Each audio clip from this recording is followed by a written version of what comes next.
Hey, I'm Gojiro, and I'm bringing you guys the final part of what if Batman was in Dragon Ball. Now, I know I've seen many of you guys comment that Batman should have actually become the villain in the beginning because of his contingency plans. But remember, Batman is a hero and a vigilante. He mostly will stay neutral, being not good but not evil at the same time, being between both sides. So yeah. So I'm just going to address all your comments down below, just so you guys know. Also, for those who say that I actually explained too fast for them to actually write some things, I'll just slow it down for you guys so you can get the gist of it. Now, we're going on an explanation of what happened in the previous part, with, of course, Goku and Batman returning from Yardra and eventually getting back to Earth, but eventually being introduced to their future sons, and of course being warned of the threat known as Failsafe in 1718. But eventually those threats became complete nuisance as Cell absorbs them both, became Dark Cell, which with his power is easily able to overpower them. With of course Cell giving them the same time of training that he did in the original, with of course a big of a boost because of Batman able to practically help Goku and Vegeta alongside some Gohan to train them how to become even stronger. Of course, Batman did get stronger himself by using Kaioken's Hellbat suit. Now, of course, Batman would have continued to train and increase the durability of his Hellbat suit so he can get stronger. And eventually, the time comes to face Cell. Batman has actually a technique he picked up from going to the afterlife at one time. He was actually able to meet the Metamorians that were known for the Metamorian fusion creation. So yeah. With this, of course, Batman would have learned that technique quickly since he can practically adapt to any type of technique. So he most likely would have learned the fusion dance and eventually would have taught it to Bogoku and Vegeta, since he knows that Bogoku and Vegeta are practically relevant to one another. Of course, Batman is almost as strong as Goku, but he knows that the best way for a fusion is for two people to be equivalent in power, and Bogoku and Vegeta have this standard in power, since they both are almost close to an age alongside power as well. So that's why. Of course, when everyone faces off against Cell, Batman of course will be the first one to face off against him, since it's practically kind of his fault because he was not fast enough to even handle Jiro, so he decided to just face Cell himself first, and then he will allow Goku and Vegeta to handle the rest. Of course, Cell will be kind of impressed by Batman's power that will be increased this much. He thought that Batman would get at least 2 times stronger at best, but it seems that he's getting even higher than that. Batman would just stare down at Cell, telling him to not underestimate him. He is made from his, Goku's, and the other's DNA, so he should underestimate him. Cell laughs and he tells him that he knows that. So Cell powers up. With Batman uses his Hellbat suit and rushes against Cell, seemingly as they both collide in punches and blows. Seemingly as the battle continues on and rages on, Batman is actually on the losing foot, as seemingly he cannot actually handle Cell's power. Cell's power is incredibly powerful, yes, but because of his adaptability thanks to Failsafe he was able to absorb, he practically is adapting to Batman's fighting style to the point that Batman cannot even keep up. Of course, he does use Kaioken times 100 to actually overpower Cell, but Cell can actually do the same. Batman decides to actually use a higher level, which he has rarely used, as he uses Kaioken times 1000.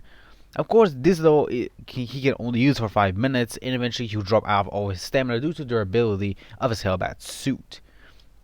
Eventually, of course, he's able to damage Cell, but Cell is able to regenerate against Zenkai. As Batman realizes his mistake, he then decides to drop out, knowing he cannot defeat Cell in one shot. So he tells Bogoku and Vegeta to fuse, so they can face off against Cell. Bogoku and Vegeta would have not, as they both fuse into Gogeta. Since Gogeta is practically new to this timeline, still not have any information on Gogeta, but even the failsafe program will actually kind of glitched out because of Gogeta. Because Gogeta has his own version of fighting style, combination between Goku and Vegeta's fighting styles. So most likely made failsafe's adaptability to combat styles almost irrelevant. So yeah.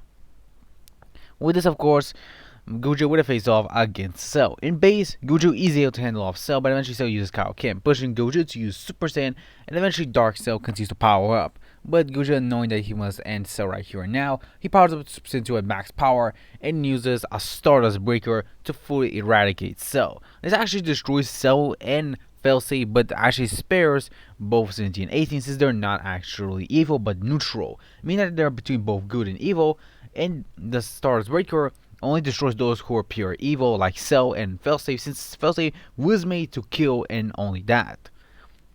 Of course, both 17 and 18 being saved, and we have a sigh of relief. Alongside Batman, Batman was able to practically fix both 17 and 18 so they can have their past memories. With, of course, both of them being grateful for that so they can remember their past names, they will thank Batman and the others. Eventually, we're going on to the 7 years time skip. Of course, Damian would have been born by the time, and he would be the same age as both Goten and Trunks. Now, of course, both Goten and Trunks are stronger than their canon counterparts because of their fathers achieved substance to wear early on in the original. And Batman, being a strong fighter himself, has also been training with them ever since. Also, their power practically get the attention of the Kais, and eventually doing get even stronger. Of course, Shin would actually decide to actually take Batman as maybe his prodigy. Of course, Batman does not reject the offer since he sees it as a much better efficient way for him to get stronger. Of course, both Goku and Vegeta also join in as they train on the Kai's world. Of course, Cupid is kind of against it, but see how respectful Batman is, also how powerful he is as well. He kind of sees the point in training them. Of course, Batman does get to pull out the Z Sword, and is easy able to do that due to his increased base state. Of course, he does, when in an accident, he does break the Z Sword, like in the original. So yeah, I know in DBZ. So yeah. And he gets potential unlocked by the old Kai getting the Ultimate form. Now the Ultimate form will be pretty beneficial for Bruce, since with this he can practically use all the potential he has in his full power. He's also able to actually use Kaioken since he practically is not in a transformation. Of course, with Batman having the Mystic form and Kaioken on top of that, he'll be incredibly strong. Of course, he also would have been training with Goku by the time and increasing his power massively. With of course, Goku and Vegeta would have achieved Super Saiyan 3 and mastered it by the time of training with Batman. And eventually after 7 years, they were able to fully master it and even have full control over it without any stamina drain. While Batman has increased his level of Kaioken times 10,000. Yes, Batman has already increased his level of Kaioken to that level. Remember, Batman is a battle genius, so he'll most likely know how to increase the level of the Kaioken. He also would have learned Shin's ability to heal, which is a lot better than your Dragon's healing ability, since it heals a lot faster and heals much worse wounds. So yeah.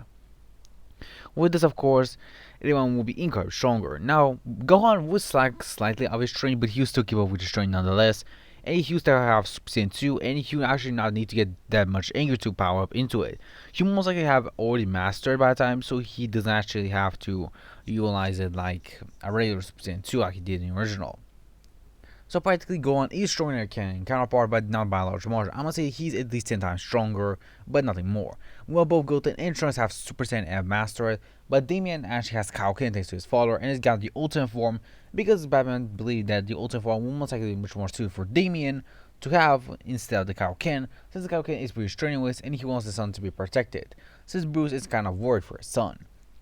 Now, of course, most of the events that happen in the Busa will go as the original, except that when Batman, Goku, and Vegeta face off against Boo, I'll say that Vegeta does not become a Majin, since Vegeta is practically proud of the progress he has made, almost like his rivalry with both Bruce and Goku. So most likely he would not want to become Majin. So yeah. With this, of course, in this information, Bao will have much more lesser minions and time to actually power Boo. Of course, with just enough energy since everyone is stronger, you will also be able to revive Boo by pure luck. But of course, even if Boo was revived, we still have Gogeta in the back. Of course, Boo still became Super Boo and I was on Gohan because in the timeline Gohan did get his potential unlocked as well like in the original. But of course, Super Boo or Boo-Han would have been defeated by Gogeta and Batman. Eventually, Batman will continue to train and increase his power.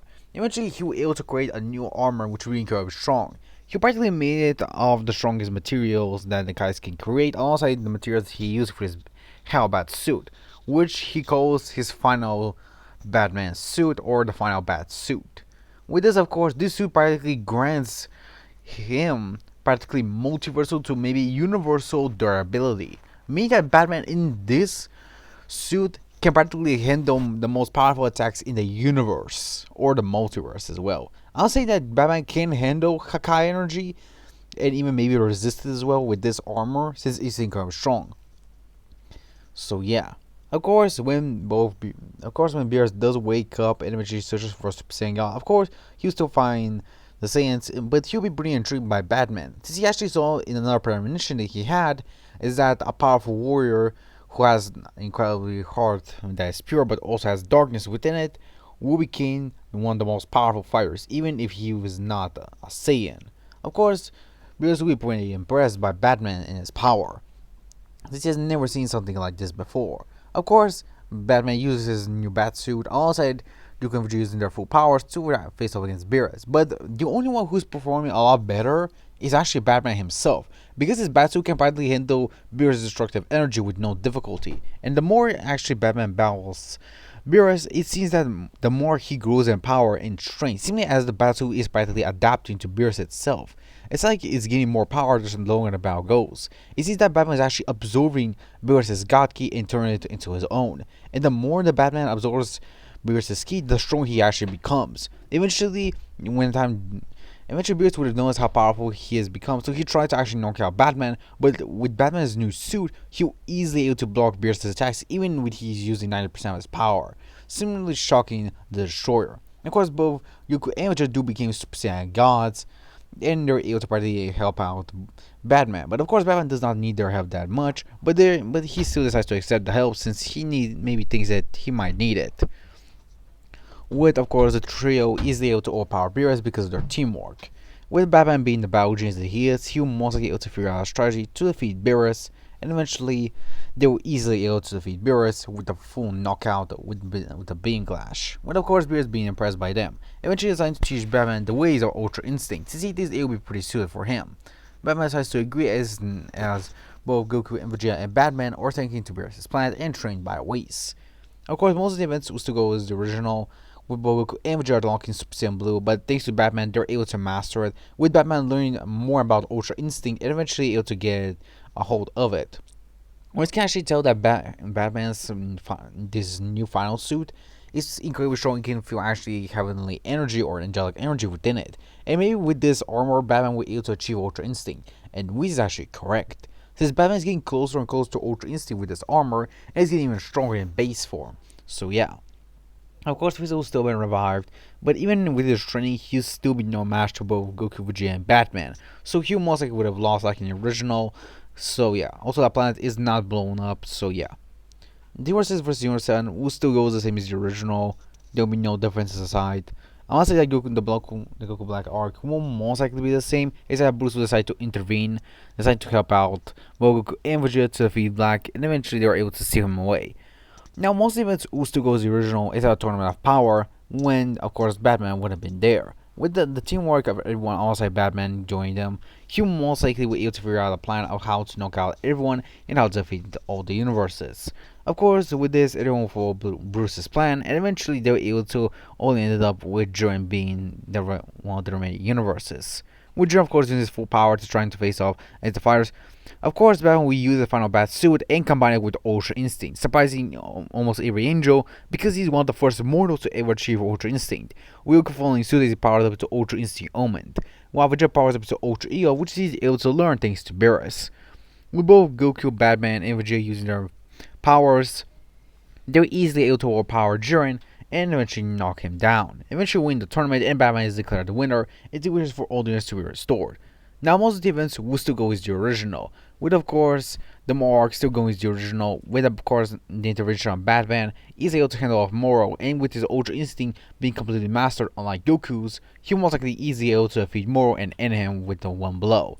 While for Granola, he most likely would wish to be the strongest, but he have less life force to actually give. So he'll most likely still be stronger than Goku and Vegeta, but he'll be slightly weaker than Batman since he has been training with Whis for a much longer time than all the two of them. Goku and Vegeta, I meant. So yeah. Of course, when Gas does wish to become stronger than Granola, he's actually as strong as Bruce. But of course, there will be no Black Frieza in this timeline since practically everyone had just enough fire, so most likely that Frieza will not have been revived, nor the Black Frieza will exist. Of course, with Goku and Vegeta being incredibly stronger alongside Bruce or Batman being there, they'll be incredibly powerful and strong. With no enemy practically dealing with them, eventually there will be a peaceful time. Of course, the Dragon Ball superhero movie will still go as the original, with, of course, Gohan not actually slacking off his training, or Piccolo allowing practically Pan to be kidnapped by the Red Ribbon Army, since Gohan has actually never lost the fire in his heart to actually train. Since he is actually motivated by his uncle Bruce, to constantly train and to never give up on his dream, which this motivated Gohan so he can become this strong, and he was able to achieve the beast form and easily beat Cell with no difficulty like in the original. Now, of course, this will be peaceful years of time, with Batman being one of the strongest ever humans, and Goku and Vegeta became one of the strongest ever Saiyans. Batman's level of Ultra Instinct is now equivalent to that of the Angels, and his power is equivalent to that of Whis. While both Goku and Vegeta are as strong as Beerus himself. Yes, Batman is stronger than both Goku and Vegeta because of his master over Ultra Instinct. Since Batman does not have many transformations but suits, he will most likely have much more better control over Ultra Instinct than Goku has, even Beerus himself. So most likely Batman will become one of the strongest immortals to ever exist, even impressing the types of Jiren and many others. But guys, this is the end of What If Batman Was in Dragon Ball. Hope you guys enjoy this. I will see you guys in the next one. Sayonara, my Z fans. See you next time.